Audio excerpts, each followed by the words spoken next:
Here we are at the Camp John Hay, have here the International Veterinary Outreach, and together with them are veterinarians from Benguet State University as well as the City Veterinary Office and volunteers from the International Veterinary Outreach.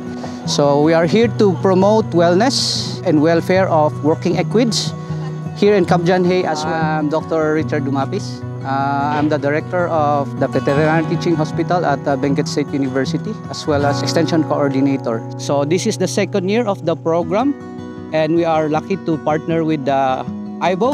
On our part as faculty members and together with the interns of Benguet State University, we are fortunate to have this exposure for our interns.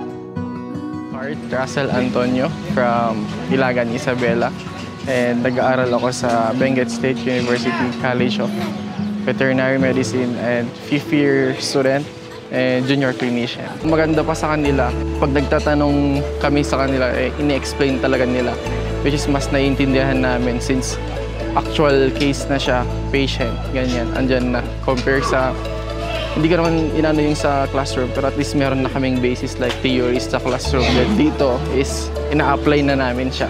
So yun, sobrang gandang exposure. For our horse owners and horse handlers from Wright Park and Camp John Hay, this is an opportunity for their horses to get much needed attention with regards to vaccination, dental care, as well as hoof care. We are actually having also one of the volunteers from IVO doing farrier works. They are also giving instruction to our local farriers. So it's a big help as well as a big impact for our working equids. Bong de la Cruz. Yung pagbibigay nila ng mga gamot, yung ano kung paano maggamot ng pag sumasakit ang tiyan ng kabayo. Yun ang delikado sa amin kasi pag sinakitan ng tiyan. Si Marvin Cayato ay mayat matya serbisyo da. At least makaribre-brete kabalyo mi dito Wright Park. So at least matitetanos da mati every year. At deta importante ti kabalyo. So I'm Dr. Kate Schoenhals, and back in the United States, I work at Oregon State University. I'm the equine ambulatory clinician, and then I also volunteer for International Veterinary Outreach as their equine programs coordinator. IVO is a nonprofit organization that works to help people by helping the animals. So it is, I would say, both. There's an emphasis on animal welfare, which I think kind of encompasses the components of like preventive care, treatment for disease, maladies, but then also, encouraging good husbandry practices. And then the sort of goal with that is that by, improving the quality of life for animals, we also help the quality of life of their human counterparts. I'm Dr. John Schliff, and I'm retired from Oregon State University. I was a large animal internist at Oregon State University, so I'm board certified large animal internal medicine. One of the biggest challenges is that these are horses that have a job. And if they're not working, the family is not making a living coming in. Again, trying to find ways to improve their living situation without costing so much money that the people that own them won't do it. We have to find that balance and be able to make sure that we're truly addressing both sides of that equation. We can't look at just one side of that equation. There's two sides of that equation. My name is Zoe Alea Martinez. 6th year from Benguet State University. Actually, it is my first time joining their outreach.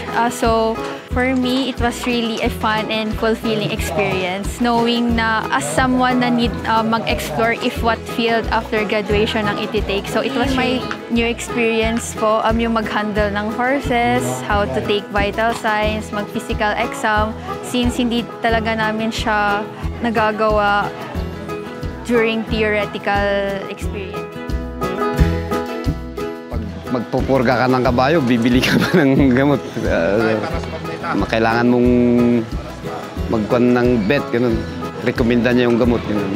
Parang hinuhulaan mo pa noon kung anong igagamot mo. At least ngayon, nandito sila, libre. Ayun, may vitamins pa, kompleto. Kung bibili mo dun, mahal yun. Lalo na sa mga kabayan namin na laging lumalabas araw-araw, kailangan nila ng vitamins. Halos lahat naman, maganda naman yung basta makatulong sa kabayo namin. Nadagdagan yung kaalaman namin, hindi na yung old na suka ang nilalagay namin pag may sakit gano'n. At least sila, alam nila yung sasabihin na yung sakit gano'n. Kasi lang nga mapakadaanin to avoid nga yung tatnuhan nga may ko, maparigat kasi.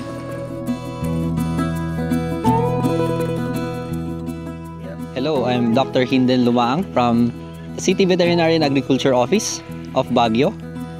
We are now here on our second year of the horse clinic program by the International Veterinary Outreach, or the IVO.